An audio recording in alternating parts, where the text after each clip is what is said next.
Hi, welcome along to AFTV Transfer Daily, the show that keeps you up to date with players that have been linked with a summer transfer move to Arsenal.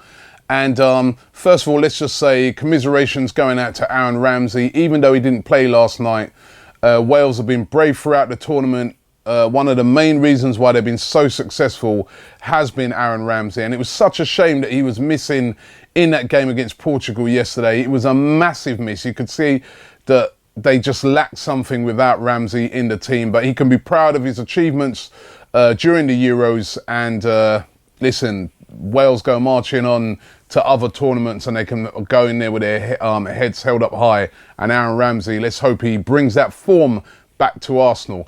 Now let's get into the transfers. It's been very, very frustrating at the moment. I can feel the frustration of the fans. I did a Snapchat. And if you're not already following us on Snapchat, jump on that, ArsenalFanTV. But I did a Snapchat conversation yesterday with fans where I said I'd talk to them direct about transfers. And I was expecting probably about 10 people to snap me, and I must have had about 500 people. And the general sort of pattern of it was people were so frustrated with what's going on at the moment. I mean, they're looking at it and they're looking at Manchester United yesterday, signed in Mkhitaryan, and they're like, well, we were in for Mkhitaryan. How comes he's chosen Man United? They've got no Champions League football, etc. He's gone to Man United. Ibrahimovic at Man United. You know, if you're a Man United fan, you're excited at the moment with all these signings. And then the Arsenal fans are like, all right, Granit Xhaka, great. But where are the other signings? Why has everything just gone cold? And they're worried that it's going to be a similar situation to last year where we end up with no signings. And there's no excuse for Arsenal, no excuse this season, because we've got loads of money. We didn't spend no money really last year. Mohamed El Neni and Petr Cech. Right, a grand total of about £15 million or something like that we spent. It was, you know, we've got so much money to spend. We've let players go off of our wage bill. There is no excuse this season. And there was a couple of fans and they was going, Robbie, you're always going on about aggression in the transfer market. What do you mean by that? What do you mean Arsenal are not being aggressive? And aggression for me in the transfer market is when you go out there and you're able to sign players that look like they won't move. You go out there and you make bold signings. So at the moment, Manchester United being linked to Paul Pogba for £100 million. If they pull it off, people say, oh, the money's mad, but it's a bold signing that is going to improve your team massively. Now, we just haven't done that. Alexis Sanchez was a great signing, but it wasn't a bold signing where we went and demanded, you know. It was a good signing because there's many other teams after him at the time, but it was a case of Barcelona then saying, all right, we're going to let him go. Same with Mesut Ozil when we got him. Great signings, but I've never really remembered Arsenal going out there and moving. You know, probably the last time was like a Sol Campbell. Now, I want to see Arsenal get more aggressive in this transfer market. Let's get some of these deals done. If we want Lacazette, let's get Lacazette. If we want Morata, let's move in and deal with them. But at the moment, it's just typical Arsenal, which is what's really worrying me and worrying a lot of fans. Now, we're being told today that Arsenal have been in talks with Romelu Lukaku's agent. Arsene Wenger's apparently held talks with his representatives, but there's no deal. Nothing seems close yet. And of course, as I'm saying, there's three targets really as a striker that Arsenal seem to be looking at, which is Lacazette, Lukaku and Morata. They're the three that they seem to be looking at. I also think they should be looking at Higuain, even though I know he'll be very expensive, but these are the bold moves, aggression, what I'm talking about. But for me, if they want Lacazette, and I wouldn't mind seeing Lacazette at the club, let's go and get him. Why are we messing around? Why are we toing and froing? We know that if you went in and probably went 5 million over the top for Lacazette, you'll get him. You're going to have to do it this summer. It's just how it is, Arsene, right?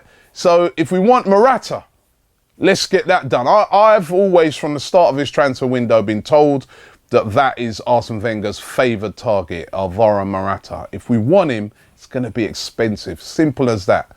The Vardy thing's gone. We wasn't able to nail the Vardy signing. And at the moment, the transfer business since Granit Xhaka has gone really downhill, and fans are getting really, really frustrated. They want to see like some good signings come in. So come on, Arsene, let's get some stuff done. Because honestly, if he doesn't nail down a couple of big signings, it's not going to be a good season for Arsene Wenger. Now, we're being told today that Arsenal have been linked with Blaise Matuidi.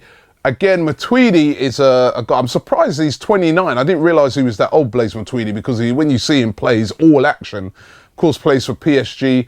Le Parisien claimed that he's open to a move to Arsenal, although we were being told earlier on in the week that Manchester United again were in for him, and that he was reportedly going to break away from the French camp to come over to Manchester to have meetings with Jose Mourinho.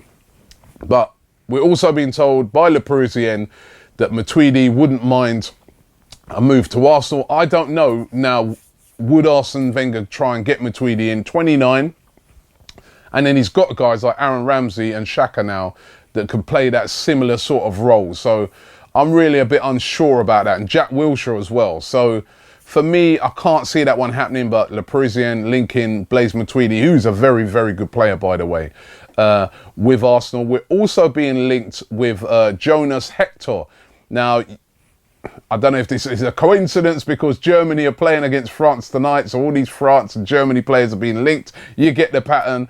But Hector has been one of the revelations of a tournament. Playing at left back for Germany has looked really, really comfortable. Has looked like a real good player, a real late starter as well into the sort of top echelons of football. Plays for A.F.C. Cologne and he's 26 years of age. And Arsenal being linked with a move for him today. There's been links, of course, with Ricardo Rodriguez. It seems like Arsenal were looking at some sort of left-back player to maybe come in instead of Gibbs. But Hector in the frame today. Also, Leroy Sane. Now, Sane's been linked with Arsenal since last season. He's a multi-talented player. Plays for Schalke in the Bundesliga. And he's only 20. His valuation is around about £40 million. Hasn't actually played for Germany yet in the tournament, but he is an excellent player. Now, the favourites to sign him have been Manchester City. All the stuff that I've seen has all been linking into Manchester City and Pep Guardiola wanting to bring Sane in. As I said, he's a really talented player. But today, we're being told that Arsenal also interested in him. Now, this would be where I say aggression. Will they be able to pluck Sane from the clutches of Manchester City? I'm not convinced, but I still think Sane will end up at Manchester City, but the links today are linking him as well to Arsenal. Let's get into what you guys think. Who do you want to bring to Arsenal? Let's get into some of your videos that you've been sending in to me. Yo Robbie, this is Karizo Buru all the way from Namibia in Africa. I would like us to sign Lacazette because he's a phenomenal striker, but Lukaku would also be a great choice. And then again, there's one more striker that I would like you to have a look. That's Ben Yedder. He plays for Toulouse in France. I think he's also a very good striker and it would fit Arsenal. Then again, we should sign a defender, either Koulibaly or Benatia or even Gimenez from Atletico Madrid. I think Arsenal need 5 world-class players, and these who I would like to see them adapt. Luis Arvo, Stones, Royce, Payet, Higuain, Lacazette. Hi Robbie, I think we just need to add 2 more players. One central back, Benicia, he is available, and a striker. Let's plus the money for Lukaku. He'll be perfect for Arsenal. Thanks. There's some good suggestions from the guys. Don't forget, if you want to send in your videos, I'll leave the link below where you can send them in no longer than about 10 seconds. All right, send those in to me. And also, just on a quick note there, I've got to thank everybody who sent in regarding what I mentioned yesterday about the sponsorship for the USA Scandinavia trip. If you're still interested in getting involved in that, in sponsoring us to go over there to the USA and Scandinavia, that email address is below as well. Get in contact with us and we can give you more information on that. But for everyone so far who's been in contact, I'm really, really thankful. Brilliant. Listen, finally, got to say, for the guys playing tonight, Olivier Giroud, Laurent Koscielny, Mesut Ozil, we've still got players left in this tournament. Arsenal have won the Euros. I mean, Arsenal players have just been, you know, superb throughout the Euros. Let's hope they bring it back to their club. But those guys are all going to feature tonight. One of them's going to end up the night disappointed. The other is going to end up in the final of the Euros. So it should be a great game tonight. Germany versus France. Looking forward to that one. But good luck to all those guys. Let's hope they all have a great game and don't get injured. Thanks for watching, and we'll be back round about the same time tomorrow.